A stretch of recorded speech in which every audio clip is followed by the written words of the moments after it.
अगर आपने मेरे चैनल को अब तक सब्सक्राइब नहीं किया है तो इस लाल बटन को दबाकर सब्सक्राइब ज़रूर करें और बगल में इस बेल बटन को ज़रूर दबाएं जिससे कि आपको आगे आने वाले सारे वीडियोस का अपडेट मिलता रहेगा। आज मैं आप लोगों के लिए लेकर आई हूँ बहुत ही टेस्टी सिंपल सी restaurant style cream of tomato soup. काफ़ी आसानी से ये घर पर बन जाता है। ये एक ऐसा सूप है जिसे सभी लोग बहुत ज़्यादा पसंद करते हैं। तो चलिए इसे बनाना शुरू करते हैं। तो यहाँ पर मैंने लिया है ऑलिव ऑयल। तो इस तरह से वर्जिन ऑलिव ऑयल मैं यूज़ करती हूँ सूप में, जो कि बहुत ही हेल्दी होता है। तो 1 से 2 चम्मच ऑलिव ऑयल प्रेशर कुकर में मैंने ले लिया है। आंच को मीडियम फ्लेम पे रखें। फिर इसमें मैं डाल दूँगी 4 से 5 लहसुन की कलियाँ और एक मीडियम प्याज मैंने छोटे टुकड़ों में काट कर ले लिया है। इनको थोड़ा सा ट्रांसलूसेंट होने तक भून लेना है। इसके बाद इसमें मैं डाल दूँगी 500 ग्राम टमाटर और 200 ग्राम गाजर, जिनको छोटे टुकड़ों में काट लिया है। तो इनको थोड़ा सा सॉफ्ट हो जाए तब तक भून लें और फिर करीब 200 ml यानी कि 1 गिलास के करीब पानी डालकर और नमक डालकर इसे प्रेशर कुक कर लेना है करीब 2 से 3 सीटी तक। फ्लेवर के लिए यहाँ पर मैं आधा कप स्वीट बेसिल डाल दूँगी। स्वीट बेसिल को मीठी तुलसी भी कहते हैं। इस तरह की क्रीमी सूप में बेसिल का फ्लेवर बहुत ही अच्छा होता है। क्रीम ऑफ मशरूम सूप भी अगर आप बनाएं या चिकन सूप कोई बनाएं तो उसमें बेसिल का यूज़ करें, इसका फ्लेवर बहुत अच्छा आता है। स्वीट बेसिल अगर आपको ना मिले तो आप तेज़पत्ता चाहे दालचीनी इसे भी यूज़ करके फ्लेवर दे सकते हैं।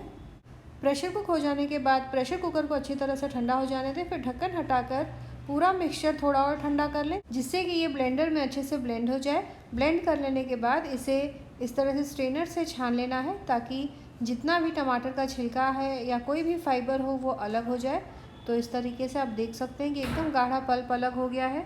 तो यहाँ पर मैंने पूरे मिक्सचर को स्ट्रेन कर लिया है और अब इसे मैं फिर से प्रेशर कुकर में डालकर इसकी कंसिस्टेंसी एडजस्ट कर लूँगी। तो हिसाब से आप इसमें पानी डालकर इसकी कंसिस्टेंसी एडजस्ट कर लें और फिर इसे उबाल आने तक पकाना है। तो यहाँ पर ये देखिए मैंने पानी डालकर इसकी कंसिस्टेंसी एडजस्ट कर ली है।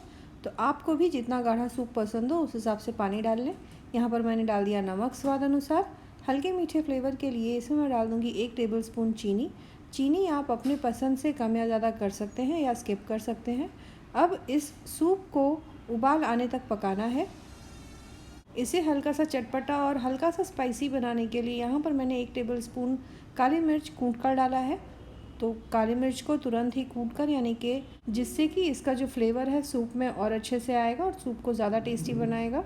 तो यहाँ पर ये देखिए सूप में अच्छे से उबाल आ गया है।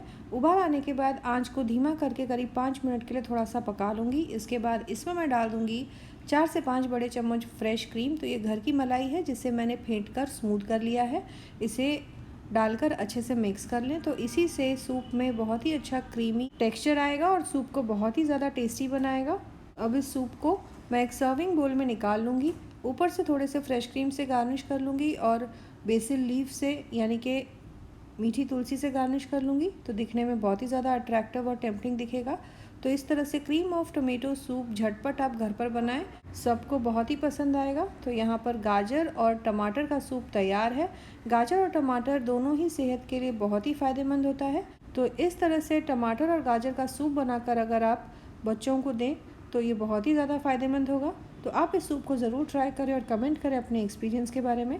दोस्तों रिश्तेदारों के साथ भी इस रेसिपी को ज़रूर शेयर करें। मिलते हैं अगले एपिसोड में इसी तरह से एक और नई टेस्टी रेसिपी के साथ। Thanks for watching.